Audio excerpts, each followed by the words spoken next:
Good morning, St. Vincent and Grenadines, and we're back with activated mornings this morning. All right, yes. Eh, Welcome. It's the 27th day of November 2023. The time is now 8:06. And in studio this morning, we're going to chit chat with Mr. Winston George. He's the project coordinator for the Caribbean Digital Transformation Project, SVG. Good morning, Mr. George, and how are you? Good morning, Christal and Harry. Harry. I'm fine, thank you, and I'm ready to go. All right. Welcome, welcome. So let's start off. This is a long term Caribbean Digital Transformation Project, SVG. What is it about? Well, you could say CARTP for short. KTP. The Caribbean Digital Transformation Project is a World Bank funded project. It's being implemented in the four Windward Islands, Dominica, St. Lucia, Grenada, and St. Vincent and the Grenadines. And the project is being across the countries, also including the OECS Commission. It's funded to the tune of 94 million US dollars. In the case of St. Vincent and the Grenadines, it's 30 million US dollars. Now, the project, the main aim of the project is to provide digital public services to citizens and businesses, essentially modernizing government, seeking to improve, the customer service in general. Mhm. Also, it's using information communication technologies or digital technologies to deliver public services to your citizens and businesses. And that goes across several of key government services such as customs, tax, inland revenue, your civil registration services like births and deaths, and land and property transactions. Mhm. So the project has about 4 components, but I would want to talk about 4 of those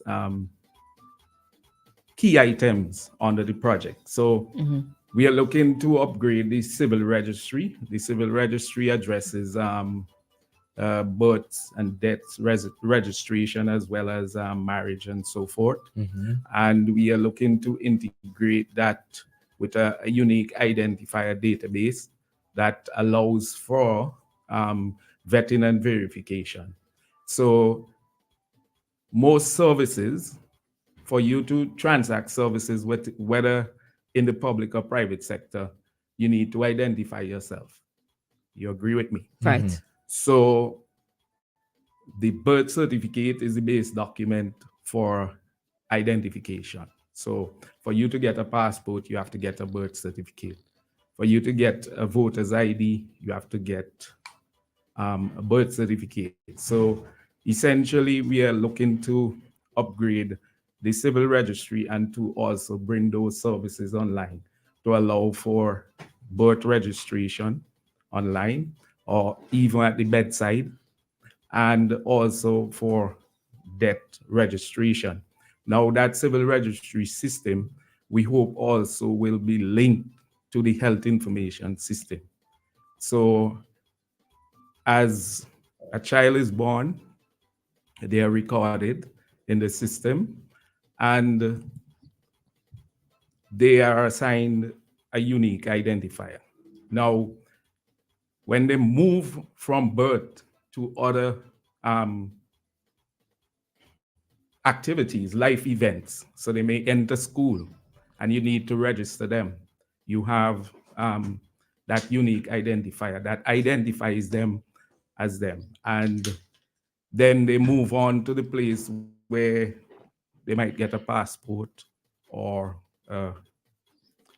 when they reach 18, get a voter's ID and so on. So that is for that system. What this will also allow, St. Vincent is a multi-island state, and for persons in the far-flung regions like the Grenadines and so on, their cost of doing business, like getting a birth certificate, they would have to take the boat or the plane or something to come to St. Vincent to get that. So we are hoping that in upgrading this system,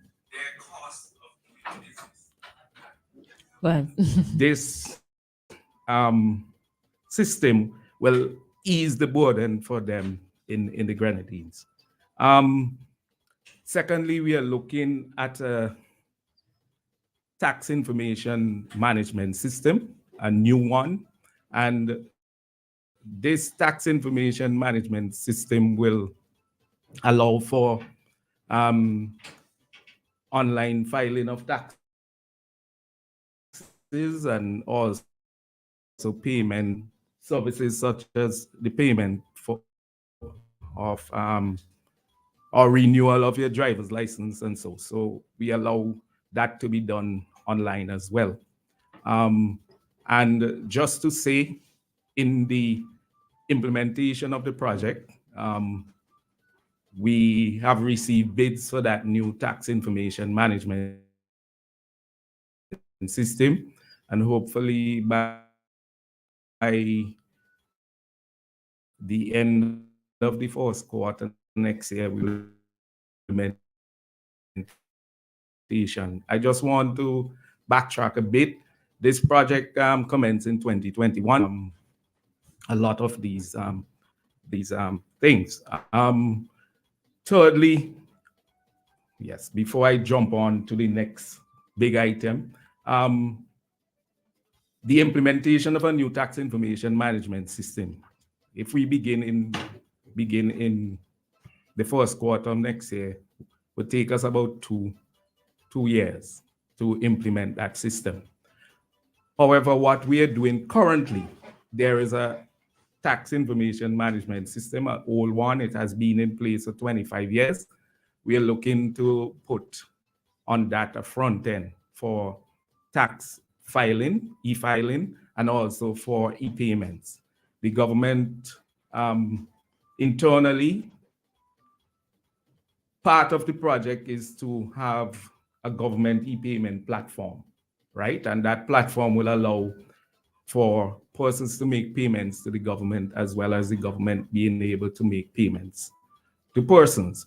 But until we reach there, we have developed an interim payments gateway, and that payments gateway is now at SIPO. We are piloting it for visa application and also for the Ministry of Tourism. So hopefully by the end of the first quarter next year, that tax e-filing, that interim tax e-filing system would be in place as we seek to roll out the new system. And I hopefully within that driver's license renewal and so on would be part of that service. The third, what I consider the big ticket items under the project. Everything is important, but is what we call the electronic single window for trade facilitation. And basically what that involves is we currently manage import and exports in the customs system through Asicuda. But you're now putting on that a front end and a single point where citizens and businesses could upload their relevant documents and process the import or export of their goods, right? So I'm happy to report that we have actually signed the contract with UNCTAD, the United Nations Conference on Trade and Development. They are the developers of Asicuda, to extend that. And it would be extended to 16 border agencies. Now, there are different agencies at the border. So you have, for example, in the Ministry of Agriculture, you have the Plant Protection and Quarantine Service. So for you to export or import agricultural products, you have to get the required license. You have animal health and production division for meat imports, and these are services that happen regularly on a daily basis. And so, the big supermarkets and so will have to get the permission from animal health. Not only animal health, the Ministry of Health is also a border agency, the police, etc., port authority, and so forth. 16 border agencies. So we hope by October next year, and it will be implemented in phases. So we have first 10 border agencies, and then we will do the remaining 6. So by October next year, so we should be able to have those first 10 done, and then in 2025, the remaining 6 done. So that is in terms of the electronic single window for trade facilitation. There is also another electronic single window, and this one is for land and property transactions. We are in the process of implementing this aspect of procuring the relevant services for and basically what this has to do is a single point where citizens and businesses could address their land and property transactions. In addition to that, there are important cross-cutting things that support the implementation of these things. So you have matters like the policy and legal framework. We are currently in the process of reviewing the policies and the legal and regulatory framework to implement these systems. We have data protection and privacy, because that is crucial for citizens, for businesses, to protect persons' data and also to make it private. We are also addressing the whole matter of cybersecurity, and part of that is to establish a computer emergency response team or incident response team. And to support all these systems, we are going to establish a government data center as well. And finally. and that data center, we have to look at the business of business continuity, disaster recovery, and all that. So it has to be backed up in a strategic way to support what we are actually looking to do is provide for 24/7 government in certain services. So in the convenience, wherever you are, once you have access to the internet, you should be able to transact business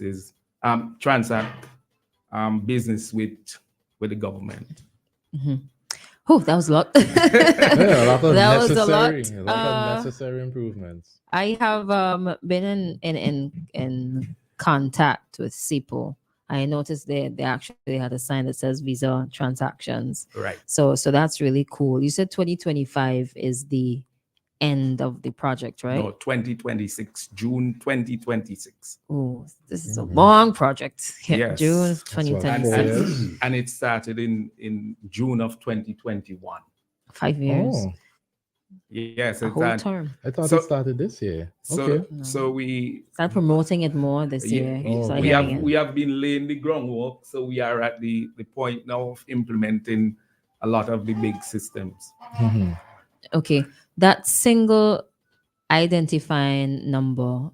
I remember Minister of Finance mentioned it in a press conference some time ago. Mhm. Does it have a name as yet, or you have not come up with a name?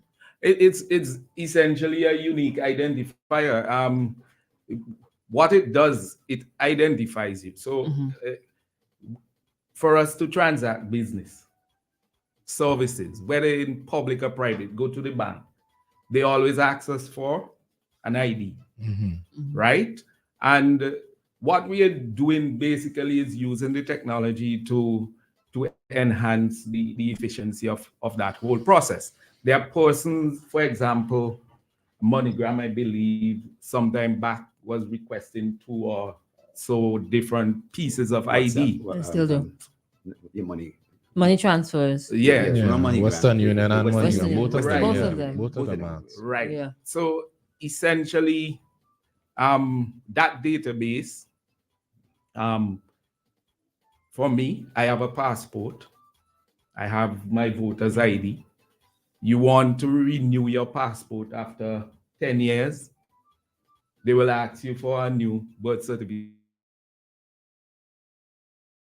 right? And you would have to go back to the registry to get Another that. $15. Right. But with this now, with this system, you have a database that you could refer to. So passport could refer to that database.